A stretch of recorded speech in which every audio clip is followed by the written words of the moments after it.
Hello guys, I am Shanmugapriya, lecturer in SNS College of Allied Health Science. We are going to continue with the topic breathing circuits. So in the last previous two sessions, we have already seen about what is breathing circuit and their types of breathing circuits. In that we have clearly seen about open system, semi-open system, and also we have started with semi-closed circuits, and these semi-closed circuits are we have main five components, that is APL valve, fresh gas flow inlet, and then reservoir bag, tubings, that is corrugated tubing, and connector and adapters, patient end, etc. In this, we have already started with the classification of semi-closed circuits, which are also called as Mapleson circuit. In that, we have seen about type A, and also we have seen about and their modification, and then we have seen type B. In this class, we will be continuing with type C. So this type C circuit is also called as water circuit. The corrugated tubing is shortened. It is equally efficient for both spontaneous and controlled ventilation. There is no advantage, therefore it is not used nowadays. And the recommendations for fresh gas flow to prevent rebreathing in spontaneous breathing for type C is that the fresh gas flow should be 2 times of minute volume.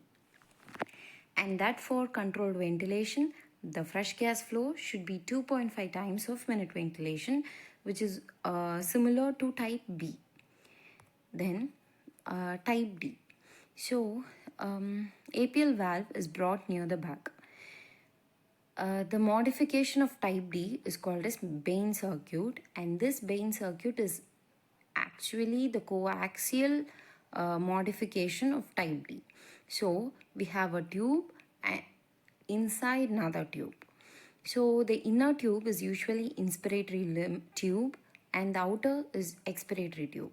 It is most commonly used Mapleson circuit or semi-closed circuit.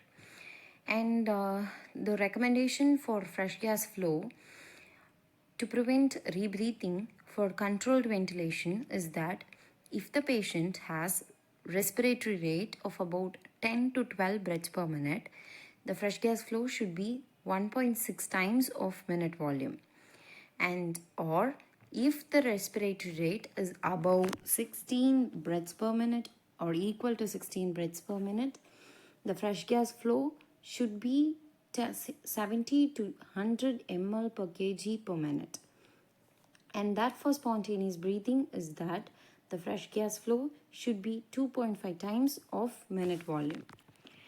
Advantages of type D, that is Bain circuit, is that it is lightweight, used for head and neck surgeries since the corrugated tube is too long, and the resistance is less, sterilization is too easy, and the disadvantage is that the inner tube gets easily kinked or folded, causing obstruction.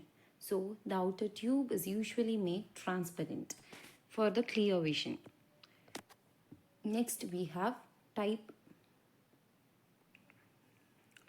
next type is type E, that is, which is also called as Aries type E. Here the type E is actually a valveless, bagless, incomplete and a useless circuit, which is used for pediatric patients.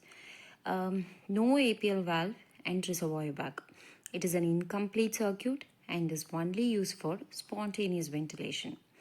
It can be used for controlled ventilation by intermittently occluding the end of the expiratory limb.